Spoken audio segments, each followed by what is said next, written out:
Makanya uh, walaupun nantinya akademik kalian agak keteteran, menurut aku itu bisa jadi apa ya, pelajaran buat teman-teman semuanya gitu, bahwa kedepannya kita harus bisa mungkin lebih nyicil dari awal, jangan deadlineer banget, atau mungkin nanti organisasinya uh, bisa dibagi lagi waktunya, dikoordinasikan sama anak-anak organisasi yang lain gitu. Jadi apa ya, ya jadi nggak ada keberatan di salah satu pihak gitu. Jadi mungkin dari kitanya bisa enak juga, dari teman-teman organisasi yang lain bisa enak juga, atau mungkin nanti dari sisi apa ya, orang-orang di perkuliahan juga, mungkin dosen dan sebagainya mungkin juga aman aja gitu. Jadi nggak ada permasalahan antara pihak-pihak yang kita libatkan gitu. Kayak gitu sih, Mi. Oke, jadi intinya tuh cara memanajemennya yang pertama itu urutin prioritas ya kak. Iya. Jadi mana dilihat dulu mana yang lebih penting, mana yang lebih bisa dikerjain lebih dahulu. Jangan sampai kita tuh keteteran, jangan sampai nggak istirahat ya Tuh, guys. istirahat penting ya guys. Intinya kalian kalau mau tidur tidur aja gitu. Kalau benar-benar ngantuk ya. Ya nanti Kak Hidar juga bilang sempat keteteran nih di organisasi. Terus kan sekarang kakak menjabat jadi ketua. Ada nggak sih kak plus minus yang kakak rasa sebagai ketua itu apa aja? Kayak kalau plus minus sebagai ketua ya.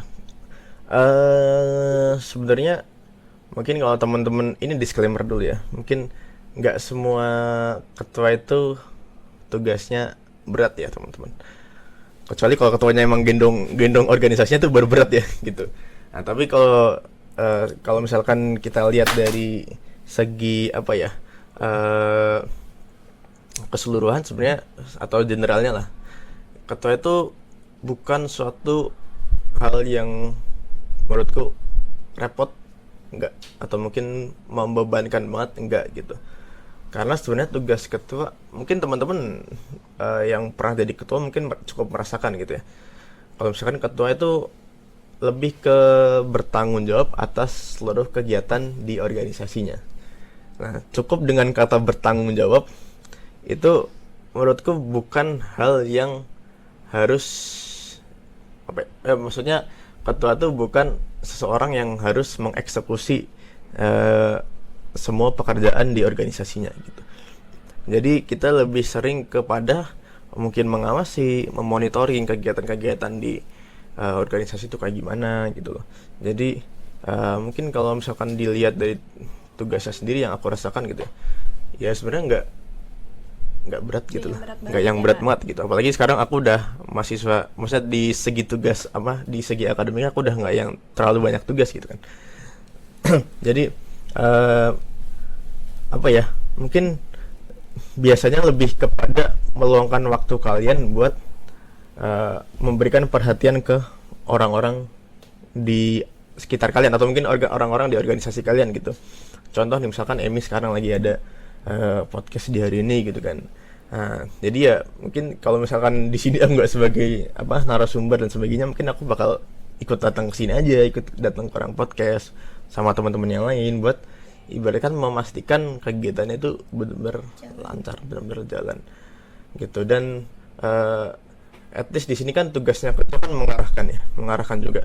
Jadi ketua juga mengarahkan buat anak-anaknya terutama biar mereka bisa berkembang, bisa belajar di organisasinya, biar nanti ya kalian, biar nanti si apa ya, kalian tuh join organisasi itu nggak percuma gitu ibaratnya. Jadi ya itu tugas ketua buat di organisasi gitu.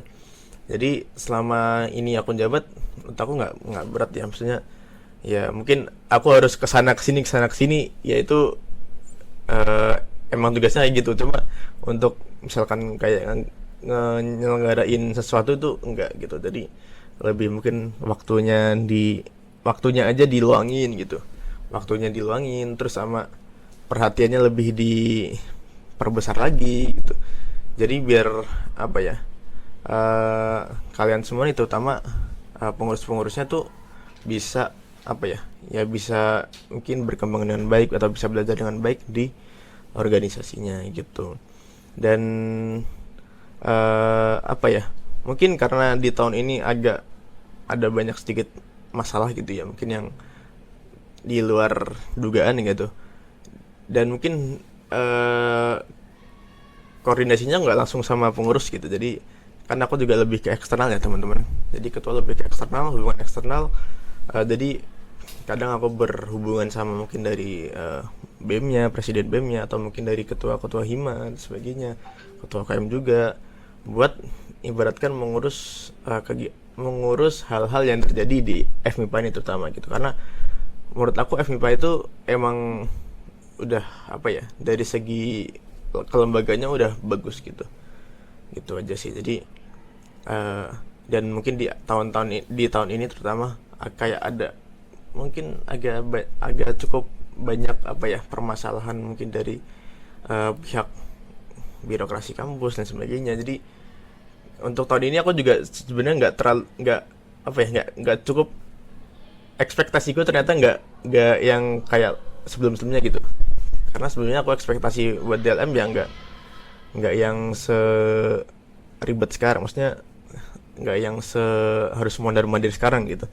Nah, tapi ternyata buat tahun ini aku juga cukup mondar-mandir, tapi untungnya karena akademik aku juga nggak yang apa ya, banyak tugas banget gitu, jadi masih bisa dibagi gitu.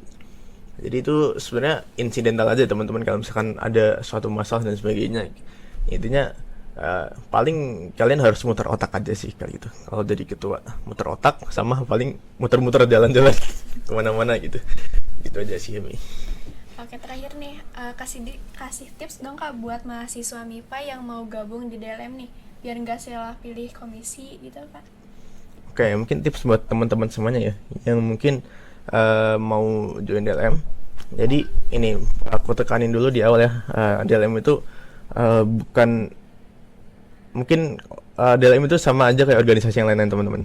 Jadi kalian di DLM pun kalian ada banyak hal yang bisa kalian pelajari, ada banyak hal yang bisa membuat kalian lebih upgrade diri lagi gitu ya. Jadi untuk kali ini DLM kan ada 5 komisi sama BPH tadi yang udah aku sebutin ya, sekretaris bendahara terutama. Nah mungkin teman-teman kalau misalkan nantinya, terutama buat mahasiswa baru atau mungkin mahasiswa 23 mungkin yang masih mau daftar ke organisasi yang mungkin sebelumnya belum daftar, ya kalian bisa memilih DLM sebagai salah satu solusi organisasinya gitu. Karena mungkin kalau misalkan dilihat dari kegiatan, mungkin DLM lebih apa ya, ya lebih kinerjanya lebih apa ya, lebih apa ini, lebih gampang lah intinya gitu. Jadi kalau misalkan kalian pengen ikut organisasi tapi yang nggak terlalu berat atau mungkin nggak terlalu menyita kesibukan kalian, ya join aja DLM.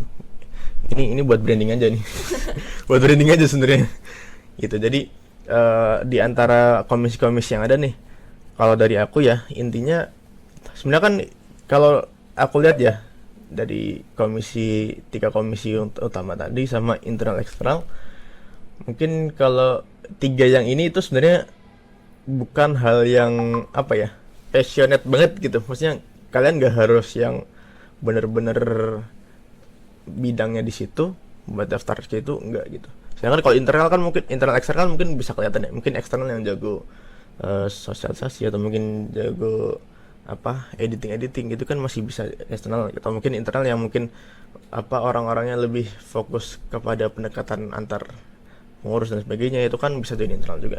Nah tapi untuk 3 komisi ini menurut aku siapapun bisa join gitu, dan siapapun kalau misalkan mau belajar hal baru ya ke 3 komisi ini, pengawasan, aspirasi sama legislatif gitu.